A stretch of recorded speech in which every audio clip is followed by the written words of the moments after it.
also probably only drink, it's 2 tokens for the bottle of root beer. But he probably won't use it because it's a big bottle. He probably won't use it.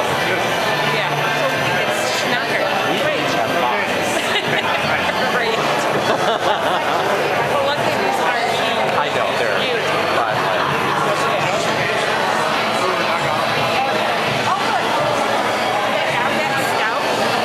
No, this stout is 2 tokens. It's a bottle. I got the One of those. Is it good? My mom got the bottle.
Most brewery tours, that's raise your glass and say cheers. Cheers!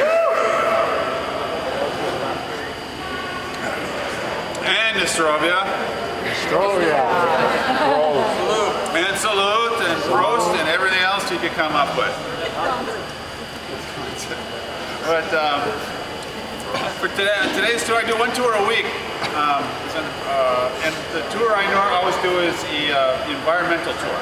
I like to do is to explain about for 5 or 10 minutes, act like Al Gore, and tell you a little bit about our environmental initiatives that we have going on here at the brewery. Then I like to tell you a little bit about history of the brewery, and then a little bit about how we're really going about how we make our beer. But I guess the history story goes is around 1981.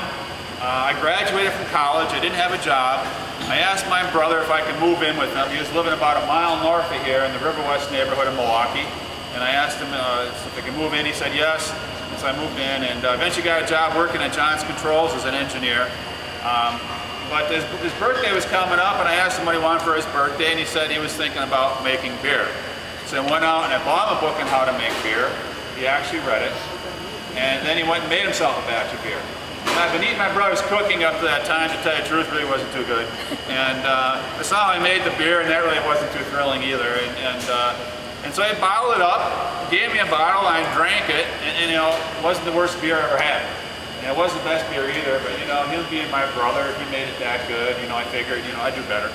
And so I made a batch of beer, and then he made some more beer, and I made some more beer, and we started entering our beer in contests, we started winning some awards. And we made more beer, entered more contests, won more awards. And our friends started telling us, you know, you guys should open up a brewery. And when you're 20-something years old, you know, you believe them. So we came up with a 1-page handwritten business plan and started running around to different banks and, you know, asking for about $250,000. I didn't understand the concept back then that you had to have money to borrow money, and you know, it still doesn't really work today. But anyway, so the banks all flatly turned us down. We still wanted to start the brewery, and so the question is, how are you going to do this? So I came up with this idea, instead of trying to start a brewery as big as possible to get over the hump, what we do is start a brewery as small as possible to lose the least amount of money. And that's what we did. We went and bought an old bakery building right down the street from us and put a 55-gallon stainless steel drum brewery in it. Now, the River West neighborhood is an old Polish neighborhood. So if you're familiar with that, it means there was a bar in every corner. And we had 4 bars in the barrel rolling distance of us when we opened up the brewery in 1987. And we started supplying the taverns, and a lot of the taverns liked our beer, more taverns wanted our beer. And so we discovered used dairy equipment. And so I brought a piece of equipment in here and a piece of equipment in there, and then brought more equipment. It's from some type of used place I know one day a food writer walks in and takes a look at the place and says, you know what you have here? Is a Frankenstein operation. Because every piece of equipment you have has lived and died a previous life. You made this living creature with it called Lakefront Brewery. And I've still used my Frankenstein theory in building my brewery. I know we didn't come by from the other side, we came in the door here, but once you look at it, you'll say, you know, this place does not look like the downtown brew pub. None of the tanks match, nothing's color coordinated, you know, and nothing's out there, and you know, has some interior designer doing this place. So I know when it comes to decorating the brewery, I'm kind of like the straight guy with the beer eye. I just want to make sure that everything is functional here instead of just looking good. But anyway, around 19. Sure, thank you.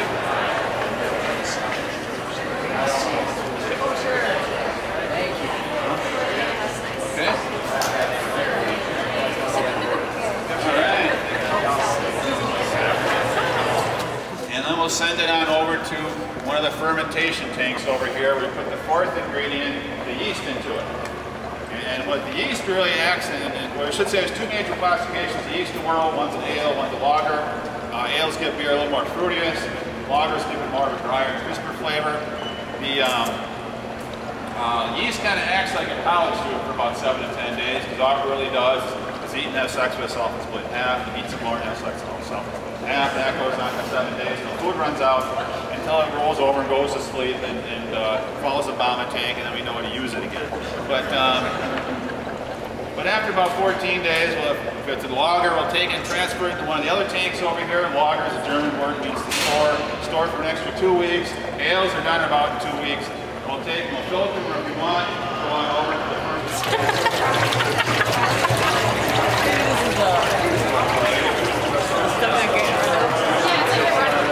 All right.